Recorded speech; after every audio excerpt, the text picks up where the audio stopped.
അസ്സലാമു അലൈക്കും വറഹ്മത്തുള്ളാഹി. ബിസ്മില്ലാഹിർ റഹ്മാനിർ റഹീം. അൽഹംദുലില്ലാഹി റബ്ബിൽ ആലമീൻ.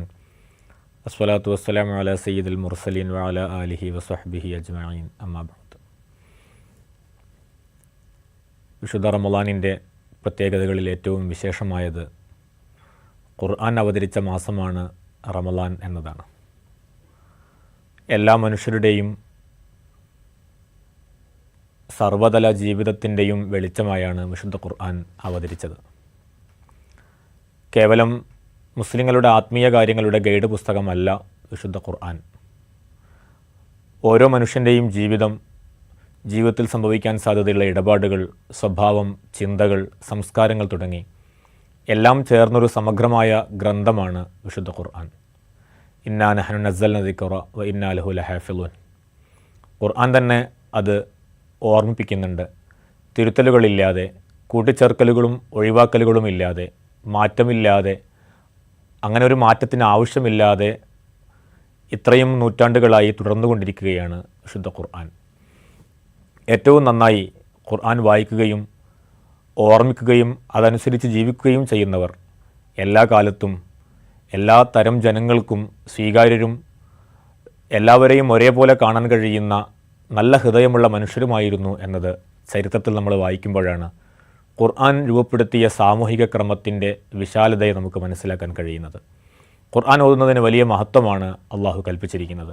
വിശിഷ്യ റമളാനിൽ വിശ്വാസിയുടെ പ്രവൃത്തികളിൽ ഏറ്റവും പ്രധാനമായത് ഖുർആൻ പാരായണമായിരിക്കും. ഈ ഖുർആൻ പാരായണത്തിന് അള്ളാഹു നിശ്ചയിച്ചിരിക്കുന്ന പ്രതിഫലം മുത്തനബി സല്ലല്ലാഹു അലൈഹി വസല്ലം തങ്ങൾ പറയുന്നുണ്ട്.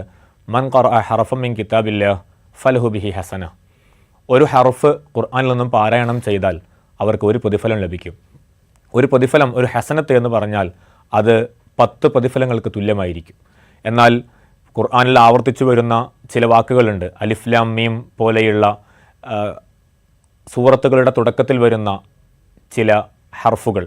ആ ഹർഫുകളെക്കുറിച്ച് റസൂലുള്ളാഹി വിശദീകരിക്കുന്നുണ്ട്. ലാ ഖുലു അലിഫ് ലാം മീം ഹർഫുൻ. ഈ അലിഫ് ലാം മീം എന്നത് ഒറ്റ ഹർഫാണ് എന്ന് ഞാൻ പറയുന്നില്ല. വലാക്കിൻ അലിഫുൻ ഹർഫുൻ വലാമുൻ ഹർഫുൻ വമീമുൻ ഹർഫുൻ. അതിലുള്ള ഓരോന്നും അലിഫ്, ലാമ്, മീം. അലിഫ് ലാം മീം എന്ന് ഓതുമ്പോൾ 30 ഹർഫുകളുടെ പ്രതിഫലം ലഭിക്കുമെന്നാണ് ഹബീബ് മുഹമ്മദ് റസൂലുള്ളാഹി സ്വല്ലല്ലാഹി അലൈഹി വസല്ലം തങ്ങൾ ഖുർആൻ പാരായണത്തിൻ്റെ വിഷയത്തിൽ നമുക്ക് ലഭിക്കാനിരിക്കുന്ന ശ്രേഷ്ഠതയെക്കുറിച്ച്, പ്രതിഫലത്തെക്കുറിച്ച് നമ്മെ ഓർമ്മപ്പെടുത്തുന്നത്. അത് ഏറ്റവും വിശുദ്ധമായ പ്രവർത്തനമാണെന്നും ഖുർആൻ പാരായണമാണ് ഒരു വിശ്വാസിയുടെ നഷ്ടപ്പെടാത്ത സൽക്കർമ്മമെന്നും ഖുർആൻ ഓർമ്മപ്പെടുത്തുന്നുണ്ട്. ഇന്നല്ലദീന യത്ലൂന കിതാബല്ലാഹി വഅഖാമുസ് സ്വലാത്ത വഅൻഫഖു മിമ്മാ റസഖ്നാഹും സിർറൻ വഅലാനിയ യർജൂന തിജാറത്തൻ ലൻ തബൂർ. നഷ്ടമാകാത്ത കച്ചവടങ്ങളുടെ കൂട്ടത്തിൽ വിശുദ്ധ ഖുർആൻ പാരായണം ചെയ്യുന്നത് ഏറ്റവും ശ്രേഷ്ഠകരമായ കർമ്മങ്ങളാണെന്ന് നിസ്കാരത്തെയും സകാത്തും പോലെയുള്ള പ്രധാനപ്പെട്ട അമലുകളുടെ കൂട്ടത്തിൽ വിശുദ്ധ ഖുർആൻ പാരായണത്തെയും ഖുർആൻ തന്നെ നമ്മൾ പരിചയപ്പെടുത്തുന്നുണ്ട്. ഇങ്ങനെ ഖുർആൻ പാരായണം ചെയ്യുന്നവർക്കുള്ള പ്രതിഫലത്തെക്കുറിച്ച് നമുക്ക് കാണാം. വമജ്തമഅ ഖൗമുൻ ഫീ ബൈത്തിൻ മിൻ ബുയൂത്തില്ലാഹ് യത്ലൂന കിതാബല്ലാഹ്.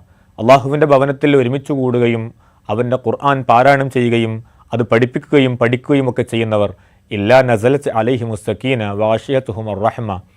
അവർക്ക് അള്ളാഹുവിൻ്റെ പ്രത്യേകമായ കാരുണ്യത്തിൻ്റെയും ശാന്തിയുടെയും സമാധാനത്തിൻ്റെയും ഒക്കെ അനുഗ്രഹങ്ങൾ ഉണ്ടാകുമെന്നും അവരെക്കുറിച്ച് അള്ളാഹു ചുറ്റുഭാഗത്തുള്ള മലക്കുകളോട് വിശേഷങ്ങൾ പറയുമെന്നും ഹദീസിൽ നമുക്ക് കാണാൻ കഴിയും.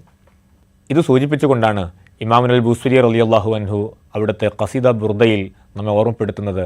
ഇൻതത്ലുഹാ ഖൈഫത്തൻ മിൻ ഹർരിനാരിലല്ലാഹ് അതഫതഹറലല്ലാഹ് മിൻ വിർദിഹാ ശബിമി. എല്ലാത്തരം പ്രയാസങ്ങളിൽ നിന്നും രക്ഷപ്പെടാനുള്ള ഏറ്റവും പ്രധാനമായ ഉപാധിയാണ് വിശ്വാസികളെ സംബന്ധിച്ചിടത്തോളം വിശുദ്ധ ഖുർആൻ എന്നാണ് നമ്മെ നമ്മുടെ മുൻഗാമികൾ ഓർമ്മപ്പെടുത്തിക്കൊണ്ടേയിരിക്കുന്നത്. ഖുർആൻ മുന്നോട്ട് വയ്ക്കുന്ന ആശയങ്ങൾ മനസ്സിൽ ഉൾക്കൊള്ളുകയും അതിനനുസരിച്ച് ജീവിതം ക്രമീകരിക്കുകയും ചെയ്യുക എന്നതാണ് ഓരോ വിശ്വാസിയുടെയും പ്രധാനമായ ബാധ്യതകളിൽപ്പെട്ടത്. അത് സൂചിപ്പിച്ചുകൊണ്ടാണ് ഖുർആൻ നമ്മെ ഓർമ്മപ്പെടുത്തുന്നത്. ഇന്ന അദാബി ലശദീദ്. എൻ്റെ ശിക്ഷകൾ ഏറ്റവും ഭയാനകരമാണ് എന്ന ഓർമ്മയോടുകൂടെ ആയിരിക്കണം നിങ്ങളുടെ ജീവിതം ക്രമീകരിക്കേണ്ടത്. അതോടൊപ്പം തന്നെ നമ്മുടെ വിശുദ്ധ ഖുർആൻ പാരായണം ചെയ്താൽ നമുക്ക് ലഭിക്കുന്ന ഏറ്റവും പ്രധാനപ്പെട്ട ഗുണം എന്താണെന്ന് ചോദിച്ചാൽ ഫദ്കുറൂനി അദ്കുറുക്കും. എന്നെ ഓർമ്മിച്ചുകൊണ്ടിരിക്കുമ്പോഴെല്ലാം, എൻ്റെ ഖുർആൻ പാരായണം ചെയ്തുകൊണ്ടിരിക്കുമ്പോഴെല്ലാം ഞാൻ നിങ്ങളെയും സ്മരിക്കുമെന്നും നിങ്ങളെക്കുറിച്ച് എനിക്ക് ഓർമ്മയുണ്ടെന്നും എൻ്റെ അനുഗ്രഹങ്ങൾ നിങ്ങൾക്കുമേൽ പൊതിയുമെന്നുമുള്ള വളരെ പ്രതീക്ഷയുടെ വാക്കുകൾ ഖുർആൻ തന്നെ നമ്മെ ഓർമ്മപ്പെടുത്തുന്നുണ്ട്. ഖുർആനുമായി ബന്ധപ്പെടുക എന്നതാണ് ഒരു വിശ്വാസിയെ സംബന്ധിച്ചിടത്തോളം ജീവിതത്തിൽ ചെയ്യാവുന്ന ഏറ്റവും പ്രധാനപ്പെട്ട കർമ്മമെന്നാണ്. ഖൈറുക്കും മൻ തഅല്ലമൽ ഖുർആന വ അല്ലമ. ഖുർആൻ പഠിക്കുകയും അത് പഠിപ്പിക്കുകയും ചെയ്യുന്നവരാണ് നിങ്ങളിൽ ഏറ്റവും ഉദാത്തരായ ജനതെന്ന് റസൂലുള്ളാഹി സ്വല്ലല്ലാഹു അലൈഹി വസല്ലം തങ്ങൾ നമ്മെ ഓർമ്മപ്പെടുത്തുന്നുണ്ട്. ഇമാം മുസ്ലിം റളിയല്ലാഹു അൻഹു റിപ്പോർട്ട് ചെയ്യുന്ന ഒരു ഹദീസിൽ കാണാം, ഇഖ്റഉൽ ഖുർആൻ ഫഇന്നഹു യഅതി യൗമൽ ഖിയാമത്തി ശഫീഅൻ ലി അസ്ഹാബി. നിങ്ങൾ ധാരാളമായി ഖുർആൻ പാരായണം ചെയ്യണം. ഖിയാമത്ത് നാളിൽ ഭയാനകതയിൽ നിങ്ങൾക്ക് ശുപാർശകനായി, ഖുർആനിൻ്റെ അഹ്ലിന് ശുപാർശകനായി ഖുർആൻ വരുമെന്ന് ഹബീബ് മുഹമ്മദ് റസൂലുള്ളാഹി സ്വല്ലല്ലാഹു അലൈഹി വസല്ലം തങ്ങൾ പറയുകയാണ്. അസൂയ നമ്മൾ വെറുപ്പോടെ കാണുന്ന കാര്യമാണ്. മറ്റൊരാളുടെയും വിഷയത്തിൽ ഒരു കാര്യം ഉണ്ടായല്ലോ എന്ന് അസൂയ ഉണ്ടാകുന്നത് ഏറ്റവും വലിയ തിന്മകളായാണ് ധാർമ്മിക സമൂഹം പരിചയപ്പെടുത്തുന്നത്. എന്നാൽ രണ്ടു കാര്യങ്ങളിൽ നിങ്ങൾക്ക് അസൂയയോളം വരുന്ന ആഗ്രഹമുണ്ടാകുമെന്നും ആ രണ്ട് കാര്യങ്ങളിൽ പ്രധാനമായത്, ഒന്ന്, ഒരാൾ ഖുർആൻ പാരായണം ചെയ്യുന്നു, രാപ്പകലുകൾ ഭേദമില്ലാതെ ഖുർആൻ പാരായണം ചെയ്യുന്ന ഒരാൾ, അത് നിങ്ങൾക്ക് അത്രത്തോളം ആഗ്രഹമുണ്ടാകാൻ കാരണമാകുന്ന വിഷയമാണെന്ന് ഹബീബ് മുഹമ്മദ് റസൂലുള്ളാഹി സ്വല്ലല്ലാഹു അലൈഹി വസല്ലം തങ്ങൾ നമ്മെ പഠിപ്പിക്കുന്നുണ്ട്. ഖുർആൻ പാരായണം ചെയ്യുന്ന സദസ്സുകൾ അത് സ്നേഹത്തിൻ്റെയും കാരുണ്യത്തിൻ്റെയും ശാന്തിയുടെയും സ്ഥലങ്ങളായിരിക്കും. ഖുർആൻ പാരായണം ചെയ്യലും അത് കേൾക്കലും ഖുർആനിനെ നോക്കലുമെല്ലാം പുണ്യമുള്ള കാര്യമാണ്. ഒരു മുസ്ലിമിനെ സംബന്ധിച്ചിടത്തോളം തൻ്റെ വിശ്വാസപരമായ കാര്യങ്ങളിലെ അടിസ്ഥാന വിഷയമായി ഖുർആനിനെ കാണണമെന്നും അതിനനുസരിച്ച് തങ്ങളുടെ ജീവിതം ക്രമീകരിക്കണമെന്നും ആഗ്രഹിക്കുന്നവരാകണം. സ്ഥിരമായി ഓതുന്ന സൂറത്തുകൾ നമുക്കെല്ലാവർക്കും ഉണ്ടാകണം. മഗ്‌രിബിന് ശേഷം സൂറത്തുൽ മുൽക്കും സൂറത്തുൽ വാഖിയയും പാരായണം ചെയ്യുന്നത് ജീവിതത്തിൽ നിത്യമാക്കണം.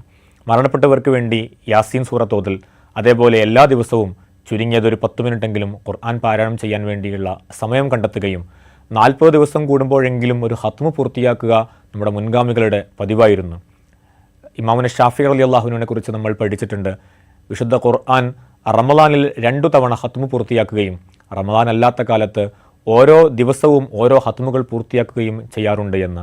ഇത് കേവലം കേട്ടുപോകാനുള്ള ചരിത്രം എന്നതിൻ്റെയും അപ്പുറത്ത് നമുക്ക് നമ്മുടെ ജീവിതത്തിൽ പകർത്താനുള്ള ഉദാത്തമായ മാതൃകകളായി സ്വീകരിക്കുകയും പരമാവധി വിശിഷ്യ റമളാനിൽ ഖുർആനുമായി ബന്ധപ്പെടുകയും ഖുർആൻ മുന്നോട്ട് വയ്ക്കുന്ന ജീവിതക്രമത്തെ നമ്മുടെ ജീവിതത്തിൻ്റെ ഭാഗമായി മാറ്റിയെടുക്കുകയും അതിനനുസരിച്ച് എല്ലാ സമൂഹങ്ങളെയും ഉൾക്കൊള്ളുന്ന, എല്ലാവരോടും സ്നേഹത്തോടെ വർത്തിക്കുന്ന, എല്ലാവർക്കും നന്മ മാത്രം കാക്ഷിക്കുന്ന, എല്ലാവരുടെയും രണ്ട് ലോകത്തെയും വിജയം ആഗ്രഹിക്കുന്ന ഏറ്റവും മാന്യനായ ഒരു മുസ്ലിമായി മാറുകയും ചെയ്യുക എന്ന വലിയ സന്ദേശമാണ് വിശുദ്ധ ഖുർആൻ നമ്മളോട് പങ്കുവയ്ക്കുന്നത്.